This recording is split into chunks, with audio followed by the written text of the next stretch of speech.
नमस्कार, 99 न्यूज़ की खास खबर में आपका स्वागत है। मैं हूं तबरेज़ अनवर। झारखंड के राज्यपाल रमेश बैस आज पहली बार धनबाद पहुंचे, जहां उन्होंने पेट्रोल डीजल की बढ़ती कीमतों पर कहा कि पेट्रोल डीजल की कीमतें लगातार बढ़ रही हैं। लोग इलेक्ट्रिक वाहन की ओर बढ़ गए हैं। ऐसे वक्त में नए आविष्कार बड़ा बदलाव ला सकते हैं। इस दौरान उन्होंने वैज्ञानिक से भी नए विकल्प और आविष्कार पर काम करने की बात कही। राज्यपाल ने अपने इस दौरे के दौरान क्या कुछ कहा और वैज्ञानिकों से क्या आह्वान किया, देखिए इस खास रिपोर्ट में।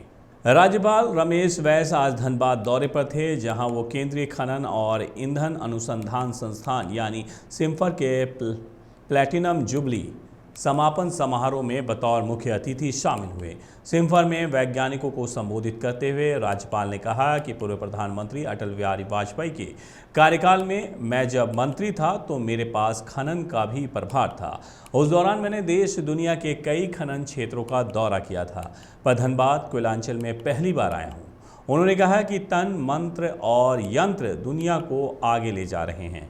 रामायण काल की बात करें तो उस वक्त रावण के पास हवाई जहाज था जो मंत्र से चलता था। वर्तमान में भी हवाई जहाज हैं जो यंत्र से चलते हैं। महाभारत काल में संजय सब कुछ देखता था और अब हम टेलीविज़न पर देखते हैं। वो मंत्र का वक्त था और ये यंत्र का ज़माना है। उन्होंने कहा कि कई बार अखबारों के माध्यम से ये पता चलता है कि एक सामान्य से मिस्त्री ने पानी से चलने वाले गाड़ी का आविष्कार कर दिया है। अगर एक सामान्य मिस्त्री ऐसा कर सकता है तो क्या वैज्ञानिक ऐसा नहीं कर सकते? इस सौजन्य से प्लेटिनम जुबली का कार्यक्रम हो रहा है और यहां आने के बाद मुझे पता लगा 75 साल बाद मैं आ रहा हूं।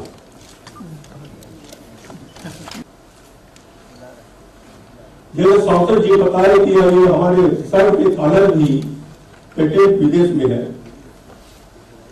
लेकिन हमारे यहाँ के लोग जो आविष्कार करते हैं वो पेटेंट के लिए हो चाहे मान्यता के लिए हो, चक्कर काटते रहते हैं, उनको नहीं मिलता।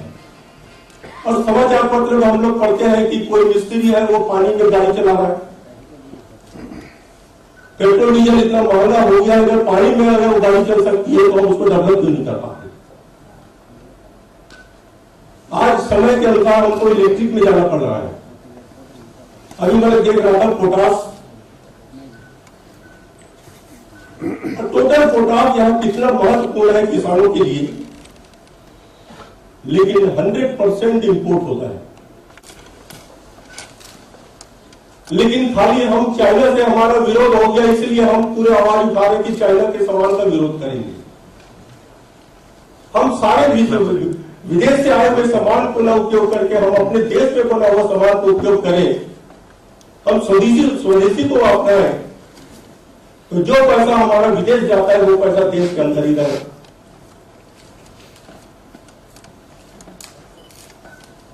इस संस्थान के द्वारा काफी अच्छे से रिसर्च किए जा रहे हैं, नए नए टेक्निक आ रहे हैं।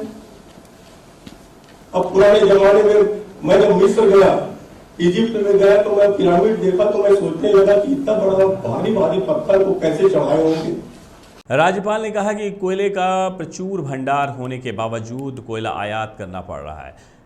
वैज्ञानिक इसी क्षेत्र में शोध करें ताकि आयात करने की ज़रूरत ना पड़े और करोड़ों का राजस्व विदेशों को ना जाए। उन्होंने कहा कि हम जो शर्ट पहनते हैं उसके कॉलर का पेटेंट भी विदेश के पास है। ऐसा नहीं है कि हमारे देश के वैज्ञानिक नए शोध और आविष्कार नहीं कर रहे हैं, पर उन आविष्कारों को पेटेंट या मान्यता नहीं मिलने पा रही है। नए रिसर्च करें और उसे मान्यता दिलाने की भी कोशिश करें। इसके अलावा उन्होंने सिम्फर की मदद से चेन्नई में विकसित संयंत्र का भी वीडियो कॉन्फ्रेंसिंग के जरिए ऑनलाइन उद्घाटन किया। आपको बता दें कि वैज्ञानिकों ने घरेलू कचरा के तरल पदार्थों से पोटास निष्कासन के लिए पायलट संयंत्र तैयार किया है। इसकी स्थापना चेन्नई में हुई है। इस संयंत्र की सफलता के बाद देश के दूसरे शहरों में भी इसे विकसित किया जा सकता है।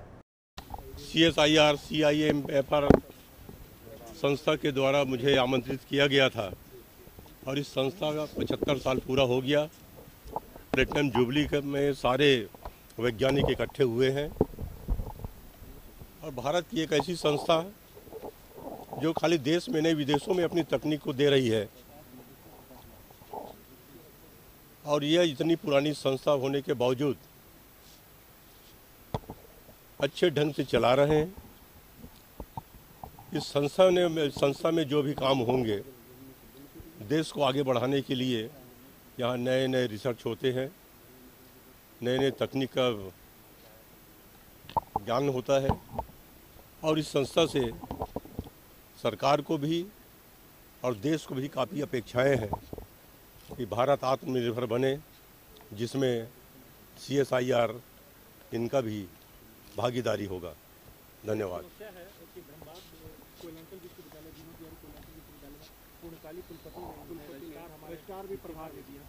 अभी चालू हो रहा है, उसका प्रोसेस हो गया है, उसका अभी हो जाए। 4 वाइस चांसलर की नियुक्ति होनी है, वो हो रही है, प्रक्रिया में है वो। 74 साल बाद मैं आ रहा हूँ। मैं जो अटल जी के साथ मिनिस्टर था, माइंस की मैं इंडिपेंडेंट चार्ज मेरे पास था। काफी जगह मैंने दौरा किया, काफी माइंस मैंने देखा, लेकिन यहाँ आने की मेरे मौका नहीं मिला।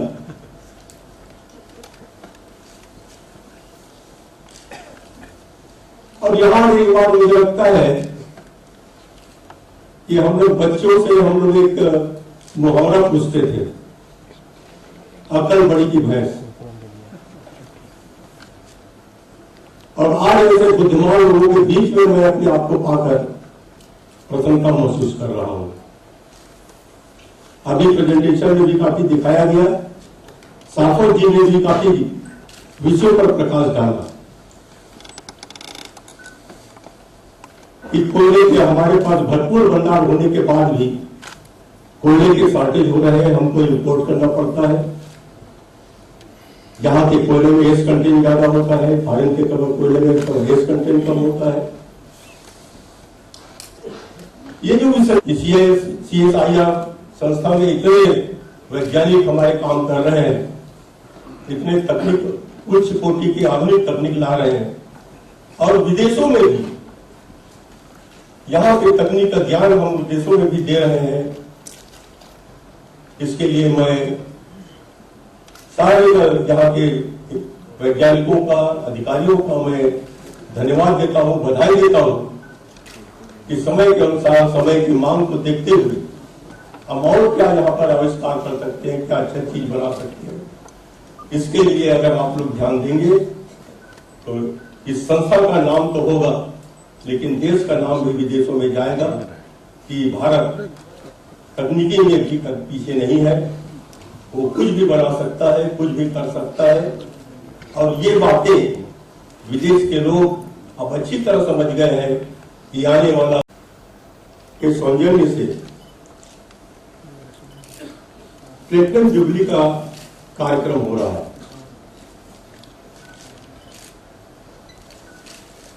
और यहां आने के बाद मुझे पता लगा 74 साल बाद मैं आ रहा हूं।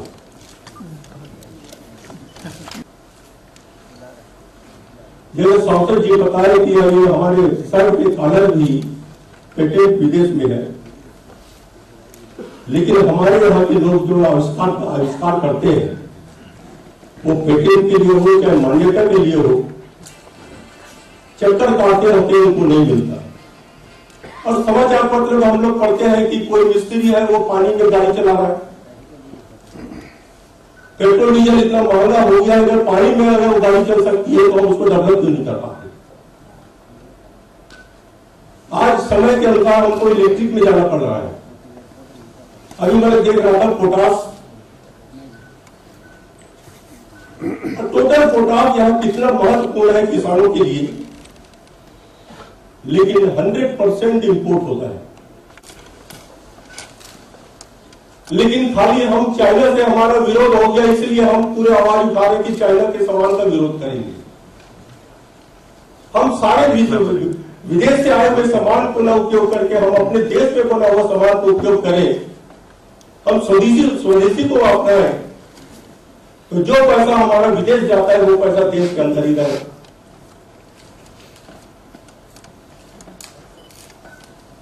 इस संस्थान के द्वारा काफी अच्छे अच्छे रिसर्च किए जा रहे हैं, नए नए टेक्निक आ रहे हैं। अब पुराने जमाने में मैं जब मिस्र गया, इजिप्ट में गया, तो मैं पिरामिड देखा तो मैं सोचने लगा कि इतना बड़ा यह सिम्फर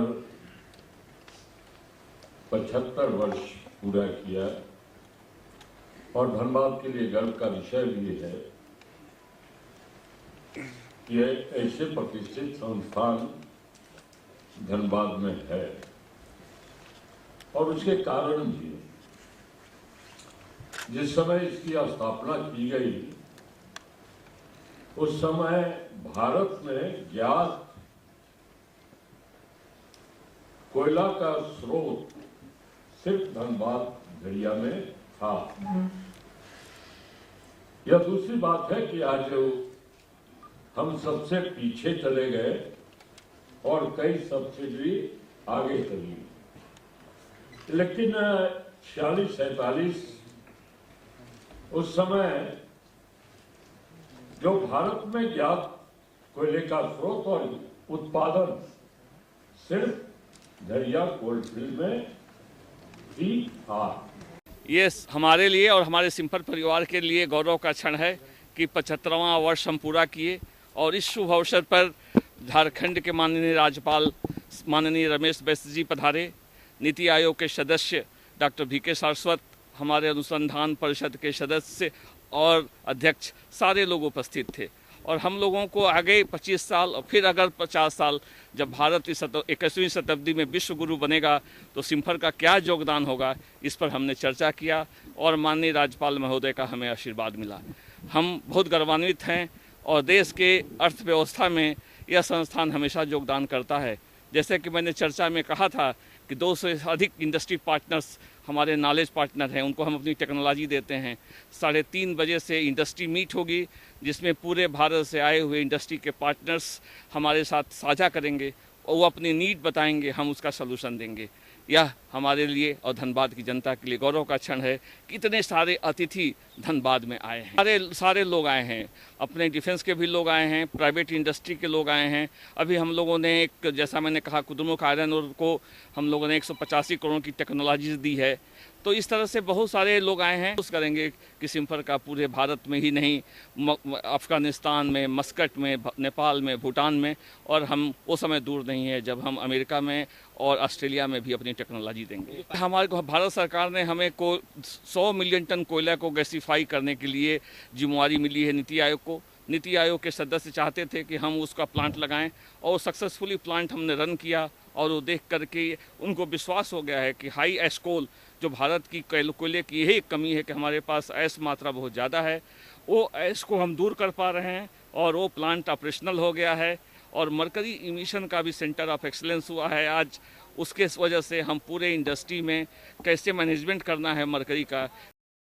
इस समारोह में नीति आयोग के सदस्य पद्मश्री डॉक्टर VK सारस्वत, सांसद PN Singh, CIMFR research council के अध्यक्ष प्रोफेसर S द्वारकादास, सिम्फर निदेशक डॉक्टर प्रदीप कुमार सिंह ने भी उपस्थित होकर अपनी सहमति जताई।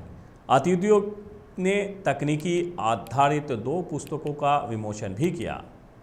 99 न्यूज़ के लिए राजेश कुमार के साथ प्रकाश की खास रिपोर्ट। 99 न्यूज़ के खास बुलेटिन में मेरे साथ इतना ही। मुझे दीजिए इजाज़त। धनबाद और आसपास की बाकी खबरों के लिए बने रहिए 99 न्यूज़ के साथ। नमस्कार।